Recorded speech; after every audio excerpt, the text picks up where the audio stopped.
Assalamualaikum warahmatullahi wabarakatuh. Perkenalkan, kami dari kelompok 7 akan mempresentasikan tentang pandangan budaya patriarki di dalam suku Bugis.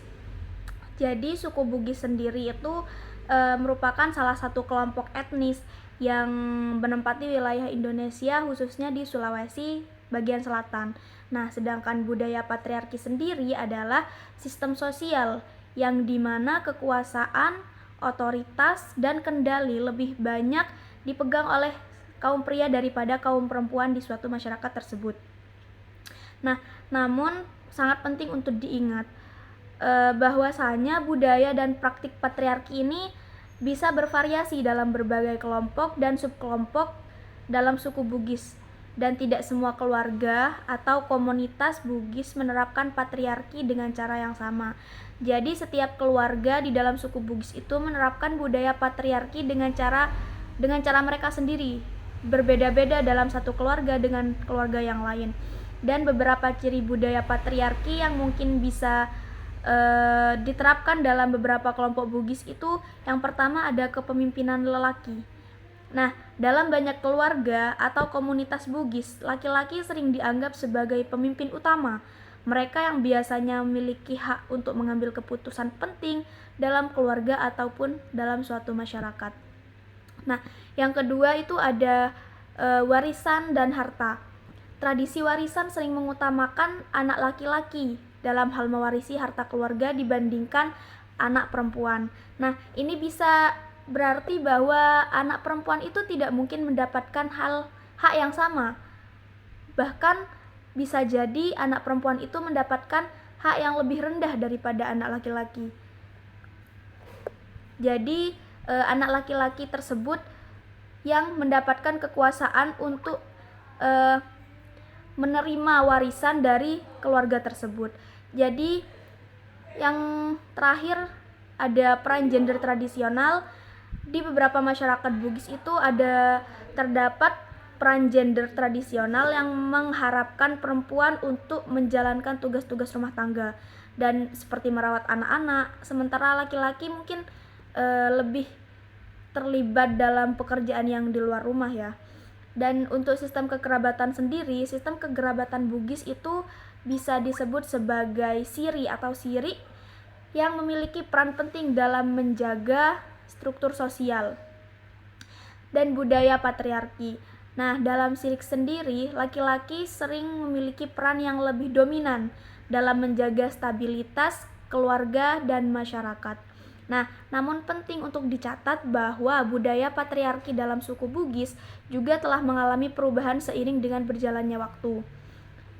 Banyak perempuan Bugis juga saat ini sudah mendapatkan akses pendidikan dan peluang ekonomi yang lebih besar, yang dapat mengubah dinamika sosial dan mengurangi ketidaksetaraan gender. Nah, selain itu tidak semua keluarga atau komunitas Bugis menerapkan patriarki pada tingkat yang sama.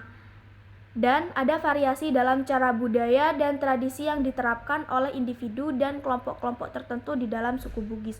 Jadi mereka menerapkan sistem patriarki dengan cara yang berbeda-beda sesuai dengan keluarga mereka masing-masing.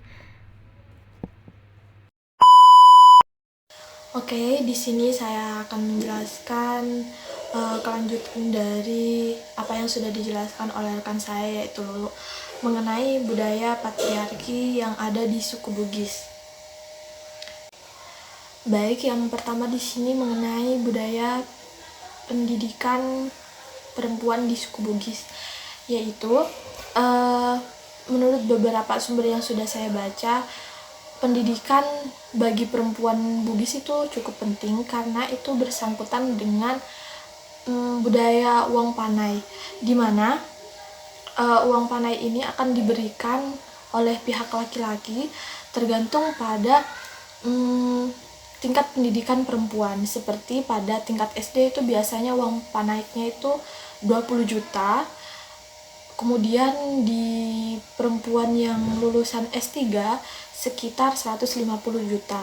Dan itu tergantung pada tingkat sosial, faktor popularitas, kemudian bagaimana masyarakat mengenal keluarga tersebut, baik dari pihak laki-laki maupun pihak perempuan.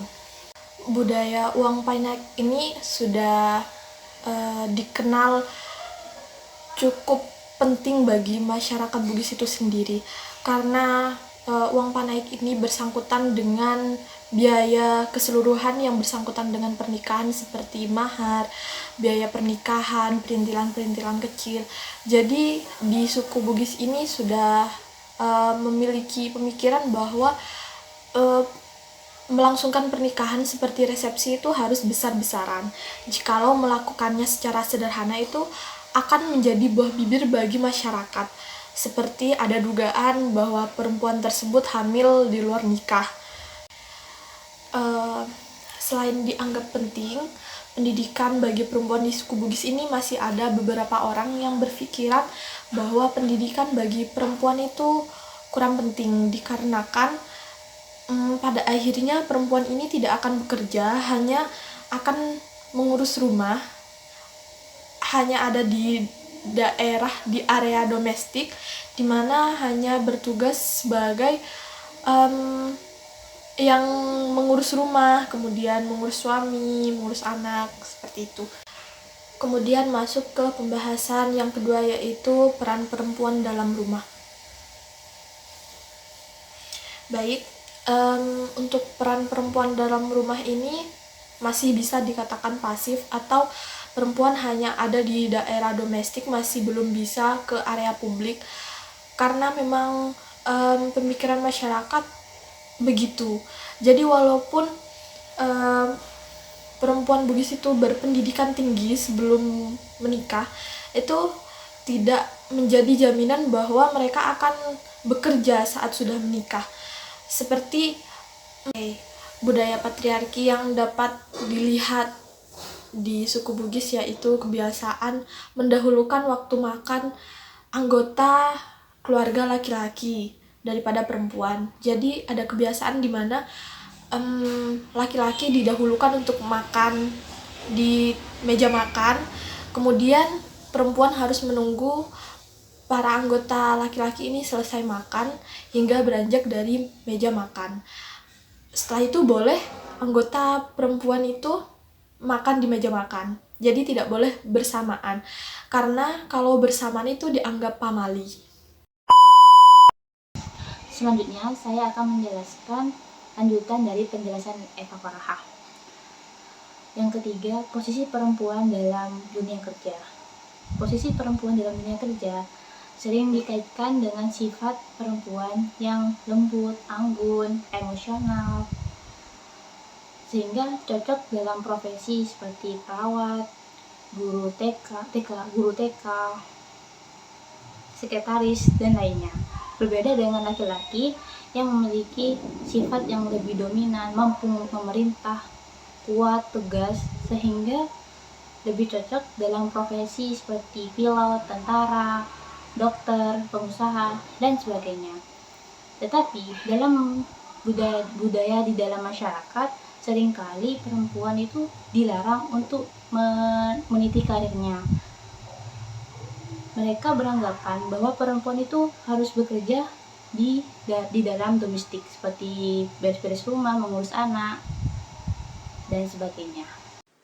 Namun, dengan berkembangnya teknologi dan informasi, perspektif masyarakat mengenai perempuan yang awalnya perempuan tidak boleh bekerja, sekarang perempuan bisa meniti karirnya, seperti yang ada di dalam video ilustrasi tersebut.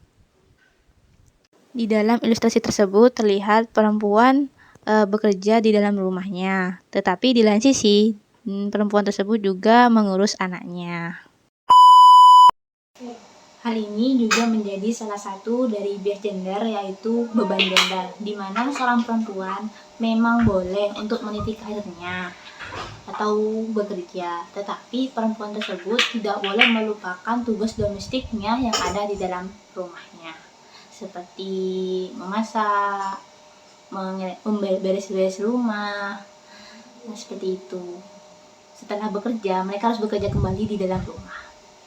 Seperti halnya yang dijelaskan dalam studi kasus wanita karir dalam perspektif laki-laki Bugis. di mana dari 4 narasumber tersebut mereka memang setuju bahwa perempuan boleh bekerja atau meniti karirnya, tetapi ada syaratnya. Mereka tidak boleh melupakan tugas yang ada di dalam rumahnya. Harus bisa mengurus suaminya dan sebagainya. Tidak boleh dilupakan. Nah, selanjutnya konsekuensi peran perempuan dalam budaya. Konsekuensi peran perempuan dalam budaya, terutama di keluarga, seringkali perempuan menjadi inti dari masalah tersebut. Seperti jika rumah tersebut kotor, pasti yang pertama kali disalahkan itu perempuan, karena mereka dianggap tidak becus dalam mengurus rumahnya. Seperti yang ada dalam ilustrasi pasangan suami istri yang bertengkar atau terjadi konflik seperti selingkuh. Dalam pandangan masyarakat, yang disalahkan adalah istrinya karena tidak bisa merawat diri atau bahkan tidak bisa merawat suaminya. Selanjutnya, yang ketiga, seperti yang ada dalam ilustrasi, seorang anak yang nakal ataupun terjerumus dalam pergaulan bebas seperti narkoba, minum minuman keras, balapan liar, ataupun bahkan hamil di luar nikah, di dalam pandangan masyarakat yang disalahkan itu adalah ibunya yang tidak bisa mendidik ataupun merawat anaknya dengan baik.